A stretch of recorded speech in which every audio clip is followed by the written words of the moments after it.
안녕하세요. 30년 넘게 정형외과에서 무릎과 척추 환자들을 진료해온 김재훈입니다. 제 이야기를 시작하기 전에 한 환자분의 가슴 아픈 사연을 들려드리고 싶습니다. 83세 박 할아버지는 손녀의 결혼식에 참석하기 위해 10년 만에 고향에 가셨습니다. 하지만 막상 결혼식장에 도착했을 때 할아버지는 손녀에게 나는 여기서 지켜볼게. 결혼식장 계단을 올라갈 자신이 없구나라고 말씀하셨습니다. 평생 농사를 지으며 단단했던 몸이 이제는 단 10계단도 오르지 못하는 처지가 되어버린 것입니다. 할아버지의 눈에는 눈물이 고였습니다. 2달 전 이 이야기를 떨리는 목소리로 들려주시던 박 할아버지는 이렇게 말씀하셨습니다. 선생님, 저 살면서 이렇게 부끄러웠던 적이 없었어요. 무릎이 내 인생을 망쳤어요. 여러분, 오늘도 아침에 일어나실 때 무릎이 욱신거리셨나요? 계단 한 칸을 오를 때마다 숨을 고르며 올라오셨나요? 이런 통증이 일상이 되셨다면 오늘 제 이야기는 여러분의 인생을 바꿀 수도 있습니다. 제 진료실을 찾아오시는 많은 분들이 이렇게 말씀하세요. 선생님, 주사도 맞아보고 약도 다 먹어봤는데 왜 아무 변화가 없죠? 그 질문을 들을 때마다 저는 이렇게 되묻습니다. 혹시 이곳부터 시작해 보셨나요? 우리가 무릎이 아프면 당연히 무릎을 먼저 살피게 됩니다. 그런데 많은 분들이 간과하는 중요한 사실이 있습니다. 무릎은 결과 지점일 뿐 출발점이 아니라는 겁니다. 우리 몸은 하나로 연결된 시스템입니다. 특히 걸을 때 지면을 가장 먼저 만나는 곳이 어디일까요? 바로 발바닥입니다. 발이 불안정하게 흔들리면 그 영향은 고스란히 무릎과 허리로 전달됩니다. 쉽게 말하면 무릎은 맨 끝에서 고생만 하는 부위라는 거예요. 77세 정 할머니의 이야기는 정말 인상적입니다. 매일 아침 무릎 통증 때문에 식은 땀을 흘리던 할머니는 결국 무릎 수술을 결심하셨습니다. 선생님, 이제 더 이상 견딜 수 없어요. 손자를 안아줄 수도 없고, 마트에도 혼자 갈 수 없어요. 저는 할머니께 단호하게 말씀드렸습니다. 할머니, 수술 전에 딱 3주만 제 방법을 시도해 보세요. 반신반의하며 고개를 끄덕이신 할머니는 놀랍게도 3주 후 완전히 다른 모습으로 진료실을 찾아오셨습니다. 선생님, 기적입니다. 이제 아침에 일어날 때 식은땀이 안 나요. 어제는 손자와 함께 동네 놀이터까지 걸어갔다 왔어요. 100m도 못 걷던 제가 말이에요. 어떤 방법이 이런 변화를 가져왔을까요? 비싼 특수 깔창? 고가의 의료기기? 아닙니다. 집에서 지금 바로 시작할 수 있는 놀랍도록 간단한 방법들입니다. 발바닥에는 26개의 뼈와 33개의 관절, 100개가 넘는 인대와 근육이 있습니다. 하지만 대부분의 노년층은 이 중요한 근육들이 약해져 있어요. 80세 장 할아버지는 선생님, 이제 화장실 가는 것도 고통입니다. 밤에는 화장실 가기가 두려워 물도 제대로 못 마셔요 라고 호소하셨습니다. 저는 할아버지의 발을 살펴봤습니다. 평생 일하느라 굳은 살이 두껍게 박히고 발아치는 완전히 무너져 있었습니다. 할아버지, 이건 단순히 나이 때문이 아닙니다. 발이 무너지면서 그 충격이 모두 무릎으로 전달되고 있어요. 제가 알려드린 방법은 놀랍도록 간단했습니다. 첫 번째, 따뜻한 물에 발 담그기입니다. 하루 15분만 투자하세요. 물 온도는 미지근한 정도면 충분합니다. 물에 굵은 소금 한 스푼을 넣으면 더욱 효과적이에요. 이렇게 발을 부드럽게 풀어주면 다리 전체의 혈액순환이 달라집니다. 장 할아버지는 일주일 만에 놀라운 변화를 느끼셨습니다. 선생님, 발이 따뜻해지니 무릎이 덜 아파요. 50년 동안 내 발을 제대로 씻어본 적이 없었어요. 이렇게 간단한 방법이 있었다니. 두 번째, 수건 짚기 운동입니다. 마른 수건을 바닥에 놓고 발가락으로 당겨보세요. 하루 5분 앉은 자세로 하면 됩니다. 발바닥 근육을 살리는 비결입니다. 우리 몸의 충격 흡수는 발 아치에서 시작됩니다. 아치가 무너지면 그 충격이 고스란히 무릎으로 전해져요. 73세 박 할머니는 이 운동 한 달 후 이제 발바닥에 힘이 생긴 것 같아요 라고 말씀하셨고 무릎 통증도 크게 줄었습니다. 세 번째, 엉덩이 근육 강화 운동입니다. 벽에 기대서서 천천히 스쿼트를 5회만 하세요. 허벅지 앞쪽이 아닌 엉덩이와 옆구리가 당기는 느낌이 나야 합니다. 79세 김 어르신은 10년간 무릎 주사를 맞아 오셨습니다. 그런데 이 운동을 2주 동안 실천하시더니 계단 올라갈 때 처음으로 손잡이를 안 잡고 올라봤어요. 10년 만에 처음입니다. 하며 기쁨의 눈물을 흘리셨습니다. 여러분, 오랫동안 무릎 통증으로 포기했던 소중한 일상이 있으신가요? 손주와의 산책, 친구와의 만남, 통증 없이 아침에 일어나는 행복. 이 모든 것이 다시 여러분의 것이 될 수 있습니다. 처음에 말씀드린 83세 박 할아버지는 이 방법을 2달 동안 실천하신 후 손자의 돌잔치에 참석하셔서 직접 아이를 안아주셨습니다. 선생님, 제 인생의 2번째 기회가 찾아왔어요. 이제 더 이상 무릎 때문에 인생을 포기하지 않을 겁니다. 여러분, 나이가 들수록 뼈가 아니라 생활 습관이 더 중요해집니다. 그동안 아무리 치료를 받아도 나아지지 않았다면 오늘부터는 무릎이 아니라 발을 먼저 챙겨보세요. 단 3주만 해보시면 뭔가 다른데? 라는 생각이 반드시 들 것입니다. 이제 본격적으로 무릎 통증을 개선하는 발 관리 방법에 대해 더 자세히 알려드리겠습니다. 앞서 말씀드린 것처럼 무릎 통증은 발에서 시작됩니다. 발이 건강해야 무릎도 건강해질 수 있습니다. 우리 발의 구조를 잠시 살펴볼까요? 발바닥에는 3개의 아치가 있습니다. 이 아치는 마치 다리 밑에 쿠션 역할을 합니다. 우리가 걸을 때마다 발생하는 충격을 흡수해 무릎과 허리를 보호해 주죠. 하지만 나이가 들면서 이 아치를 지탱하는 근육과 인대가 약해지면 발이 평평해지고 그 충격이 고스란히 무릎으로 전달됩니다. 82세 이 할머니의 경우를 예로 들어보겠습니다. 할머니는 30년 동안 무릎 통증으로 고생하셨습니다. 여러 병원을 다니며 주사와 약물 치료를 받았지만 효과는 잠시뿐이었죠. 선생님, 이제는 약을 먹어도 소용이 없어요. 밤마다 무릎이 쑤셔서 잠을 못 자겠어요.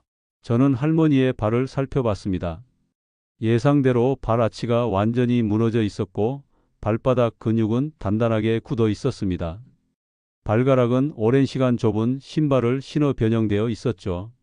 할머니, 무릎 문제는 발에서 시작된 겁니다. 발부터 관리해 보실래요? 할머니께 다음과 같은 발 관리 방법을 알려드렸습니다. 먼저 매일 저녁 잠들기 전 20분간 따뜻한 소금물에 발을 담그는 것입니다. 따뜻한 물은 발의 혈액순환을 촉진하고 굳어있는 근육을 부드럽게 풀어줍니다. 소금은 부종을 완화하고 피로를 풀어주는 효과가 있죠. 2번째, 발바닥 마사지입니다. 발을 물에서 꺼낸 후 수건으로 잘 닦은 다음 손가락으로 발바닥을 꾹꾹 눌러주세요. 특히 발아치 부분과 발 뒤꿈치를 중점적으로 마사지해 주는 것이 중요합니다.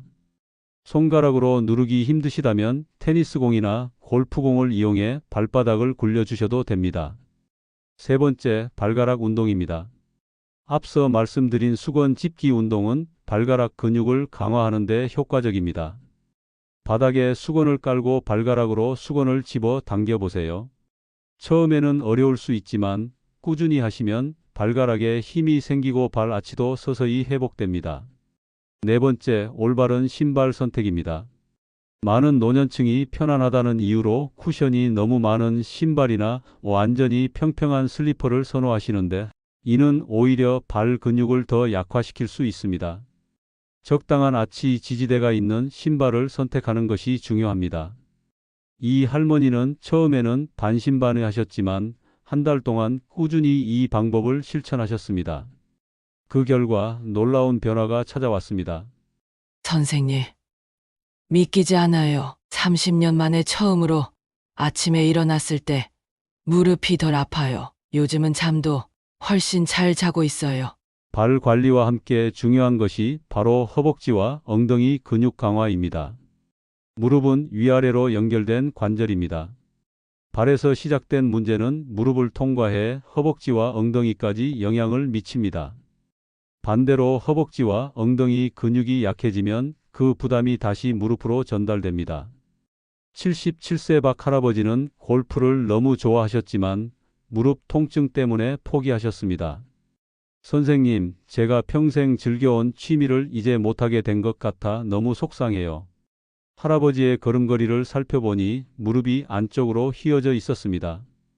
이런 상태에서는 체중이 무릎 안쪽에 집중되어 통증이 더 심해지게 됩니다. 저는 할아버지께 벽에 기대어 하는 스쿼트 운동을 알려드렸습니다. 벽에 등을 대고 서서 무릎을 90도 정도 굽히고 10초간 유지한 후 천천히 다시 일어서는 운동입니다. 처음에는 5번만 하고 점차 횟수를 늘려가면 좋습니다. 또한 옆으로 누워서 다리를 들어 올리는 운동도 효과적입니다. 이 운동은 엉덩이 바깥쪽 근육을 강화해 무릎이 안쪽으로 휘는 것을 방지합니다. 한쪽 다리를 10번씩 양쪽 모두 해주세요. 물론 운동만으로는 부족합니다. 일상생활에서의 올바른 자세도 중요합니다. 많은 분들이 의자에서 일어날 때 무릎에 과도한 부담을 주는 방식으로 일어납니다. 바른 방법은 엉덩이 근육을 사용하여 일어나는 것입니다.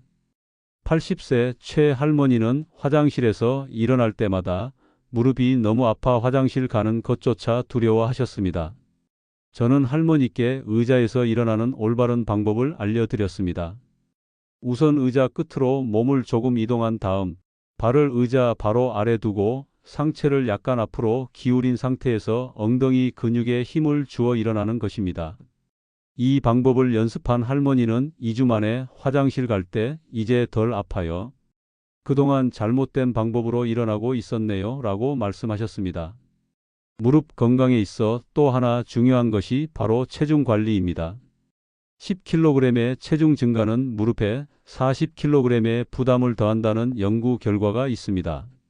74세 김 할아버지는 60대 이후 30kg이 늘면서 무릎 통증이 극심해졌습니다. 체중 감량이 꼭 무리한 다이어트를 의미하지는 않습니다. 식사 습관의 작은 변화와 규칙적인 가벼운 운동만으로도 충분한 변화를 가져올 수 있습니다. 김 할아버지는 하루 30분 걷기와 식사량 조절만으로 6개월 동안 12kg을 감량하셨고 무릎 통증도 크게 줄었습니다. 처음에는 한 발자국 떼기도 힘들었어요. 하지만 꾸준히 하다 보니 이제는 동네 한 바퀴를 돌 수 있을 정도가 됐습니다. 마지막으로 수분 섭취의 중요성을 강조하고 싶습니다. 우리 관절은 관절액으로 윤활되어 있습니다. 이 관절액은 물로 이루어져 있어 충분한 수분 섭취가 필수적입니다. 하지만 많은 노년층이 화장실 가는 번거로움 때문에 물 마시는 것을 꺼리십니다. 86세 박 할머니는 화장실 가기 귀찮아서 물을 거의 안 마셔요 라고 말씀하셨습니다. 저는 할머니께 조금씩 자주 물을 마시는 방법을 권해드렸습니다. 아침에 일어나서 한 잔, 식사 때마다 한 잔, 그리고 오후에 한두 잔 정도로 나눠 마시는 것입니다. 또한 수분이 많은 과일과 채소를 충분히 섭취하는 것도 좋은 방법입니다. 할머니는 이 방법을 실천한 지 한 달 만에 아침에 일어날 때 무릎이 덜 뻣뻣해요. 마치 관절에 기름을 친 것 같아요 라고 말씀하셨습니다. 자, 지금까지 말씀드린 방법들을 정리해 보겠습니다. 첫째, 발 관리를 철저히 하세요. 따뜻한 물에 담그기, 마사지, 발가락 운동이 중요합니다. 둘째, 허벅지와 엉덩이 근육을 강화하세요. 벽에 기대어 하는 스쿼트와 다리 들어 올리기 운동이 효과적입니다. 셋째, 일상생활에서 올바른 자세를 유지하세요. 특히 의자에서 일어날 때 무릎에 부담을 주지 않도록 주의하세요. 넷째, 적정 체중을 유지하세요. 다섯째, 충분한 수분을 섭취하세요. 이 모든 방법은 특별한 장비나 비용 없이 집에서 쉽게 실천할 수 있는 것들입니다. 하지만 효과를 보기 위해서는 꾸준함이 가장 중요합니다. 하루 이틀로는 30년 동안 쌓인 문제가 해결되지 않습니다. 최소한 3주 이상은 꾸준히 실천해 보세요. 그리고 한 가지 더 말씀드리고 싶은 것은 통증 때문에 움직임을 완전히 포기하지 마세요. 아파서 못 걸어요 라고 하시는 분들께 저는 항상 걷지 않으면 더 못 걷게 됩니다 라고 말씀드립니다. 처음에는 아주 조금씩 집 안에서라도 걷는 연습을 하세요. 그래야 근육이 유지되고 관절도 건강해집니다. 여러분, 지금까지 말씀드린 방법들이 어떠셨나요? 무릎 통증을 개선하기 위해 발부터 관리하는 것이 얼마나 중요한지 이해하셨으리라 생각합니다. 이제 마지막으로 여러분의 실천을 돕기 위한 몇 가지 이야기를 더 들려드리겠습니다. 사실 우리 몸은 놀라운 회복 능력을 가지고 있습니다. 나이가 들었다고 해서 통증과 함께 살아야 한다는 것은 큰 오해입니다. 제가 30년간 정형외과 의사로 일하면서 가장 감동적이었던 순간은 포기하고 있던 환자들이 다시 걷기 시작하는 모습을 볼 때였습니다. 89세 송 할아버지의 이야기를 들려드리겠습니다. 할아버지는 오랜 무릎 통증으로 이제는 수술밖에 답이 없다고 생각하셨습니다. 선생님, 제 나이에 수술을 받으면 회복이 될까요? 솔직히 무섭습니다. 저는 할아버지께 먼저 발 관리와 단계적인 운동을 권해드렸습니다. 처음에는 그저 하루에 5분씩 발 담그기와 마사지만 하셨습니다. 일주일 후에는 수건 짚기 운동을 추가했고 2주 후에는 벽을 짚고 가볍게 스쿼트를 시작했습니다. 한 달이 지났을 때 할아버지는 전화로 저에게 이렇게 말씀하셨습니다. 선생님, 오늘 아침 통증 없이 일어났어요. 80년을 살면서 이런 경험은 처음입니다. 3개월 후 송 할아버지는 더 이상 지팡이 없이도 천천히 걸을 수 있게 되셨습니다. 무엇보다도 손자의 초등학교 운동회에 참석해 함께 가족 달리기를 할 수 있었다며 눈물을 글썽이셨습니다. 선생님, 이것이 제 인생의 마지막 소원이었어요. 이제 여한이 없습니다. 여러분, 무릎 통증은 분명 괴롭습니다. 하지만 그것이 여러분의 삶의 질까지 떨어뜨리게 해서는 안 됩니다. 작은 변화부터 시작하세요. 오늘 저녁 따뜻한 물에 소금 한 스푼을 넣고 20분만 발을 담가 보세요. 내일 아침 화장실에 가기 위해 일어날 때 무릎이 조금이라도 덜 뻣뻣하다면 그것이 바로 변화의 시작입니다. 30년간 수많은 환자를 만나면서 제가 깨달은 가장 큰 진실은 건강의 주체는 바로 여러분 자신이라는 것입니다. 의사도 약도 주사도 여러분을 완전히 치료할 수는 없습니다. 그것들은 단지 여러분의 자가 치유력을 돕는 도구일 뿐입니다. 그렇다면 여러분이 바로 지금 이 순간부터 실천할 수 있는 것은 무엇일까요?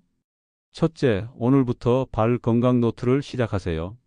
매일 여러분이 발을 위해 한 일과 그날의 무릎 상태를 간단히 기록해 보세요. 이것은 작은 변화를 눈으로 확인할 수 있는 좋은 방법입니다. 78세 김 할머니는 이 발 건강 노트를 통해 자신의 변화를 수치화했습니다. 처음에는 통증 지수가 10점 만점에 9점이었는데 2달 후에는 4점으로 줄었어요. 이 노트가 제게 큰 동기부여가 됩니다. 둘째, 하루 중 가장 좋은 시간대를 찾아 꾸준히 운동하세요. 많은 분들이 아침에 무릎이 가장 뻣뻣하다고 말씀하십니다. 그렇다면 오후나 저녁 시간에 가벼운 운동을 해보세요. 83세 박 할아버지는 저녁 8시가 자신에게 가장 좋은 운동 시간이라는 것을 발견했습니다. 이 시간에 운동하면 밤에 잠도 더 잘 오고 다음날 아침 통증도 덜해요. 셋째, 가족이나 친구와 함께 하세요. 혼자서 건강 관리를 하는 것은 쉽지 않습니다. 배우자나 자녀 혹은 이웃과 함께 발 관리 시간을 가져보세요.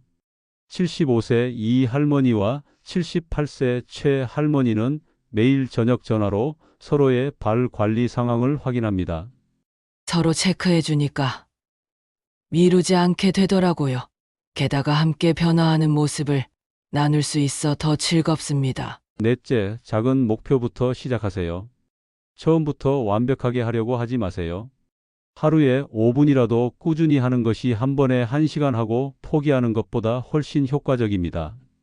90세 정 할아버지는 처음에 하루에 단 3번만 무릎을 구부렸다 폈다 하는 것으로 시작했습니다. 그냥 침대에 앉아서 무릎을 천천히 구부렸다 펴는 것만 했어요. 한 달 후에는 10번까지 할 수 있게 됐습니다. 다섯째, 통증이 있더라도 완전히 움직임을 멈추지 마세요.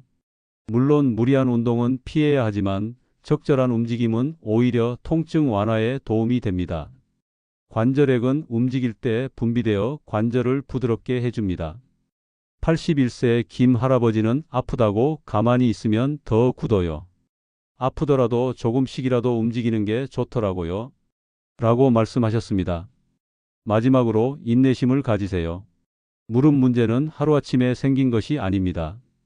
따라서 회복도 시간이 필요합니다. 보통 발 관리를 시작한 후 일주일에서 10일 정도 지나면 첫 변화를 느끼게 됩니다. 한 달이 지나면 상당한 개선을 경험하실 수 있습니다. 79세 박 할머니는 이렇게 말씀하셨습니다. 처음 2주 동안은 별 차이를 못 느꼈어요. 하지만 포기하지 않고 계속했더니 3주차부터 확실히 달라지더라고요. 기다림이 필요해요. 여러분, 제가 30년간 정형외과 의사로 일하면서 내린 결론은 간단합니다. 건강한 무릎은 건강한 발에서 시작됩니다. 발은 우리 몸의 기초이자 토대입니다. 튼튼한 집을 짓기 위해서는 기초 공사가 중요하듯 건강한 몸을 위해서는 발 관리가 필수적입니다. 지금 이 순간 어쩌면 여러분은 의심스러울 수도 있습니다. 이렇게 간단한 방법들이 과연 효과가 있을까? 내 무릎 상태는 너무 심각한데. 그러나 제 환자들의 수많은 사례가 증명하듯 작은 변화는 큰 차이를 만들어냅니다. 92세 이 할머니는 관절염 진단을 받은 지 20년이 넘었습니다. 그동안 수많은 치료를 받았지만 효과는 일시적이었습니다. 그런데 발 관리를 시작한 지 3개월 만에 놀라운 일이 일어났습니다. 선생님, 저 어제 10년 만에 처음으로 계단을 난간 없이 내려왔어요. 제 인생에 기적이 일어난 것 같아요. 이런 변화는 여러분에게도 가능합니다. 나이가 많다고 오래 아팠다고 포기하지 마세요. 우리 몸은 나이와 상관없이 회복하고 적응하는 놀라운 능력을 가지고 있습니다. 오늘 이 이야기가 여러분께 작은 희망이 되었기를 바랍니다. 무릎 통증으로 잃어버린 일상의 자유를 다시 찾는 여정에 제 이야기가 작은 도움이 되었으면 합니다. 마지막으로 여러분에게 당부드리고 싶은 말씀이 있습니다. 건강은 삶의 질을 결정하는 가장 중요한 요소입니다. 무릎 통증 때문에 사랑하는 가족과의 시간, 즐거운 여가 활동, 일상의 소소한 기쁨을 포기하지 마세요. 지금 바로 발부터 관리해 보세요. 그리고 그 변화를 천천히 그러나 분명하게 느껴보시길 바랍니다. 여러분의 좋아요와 구독 버튼 누르기는 저에게 큰 힘이 됩니다. 여러분의 건강한 발걸음을 항상 응원하겠습니다.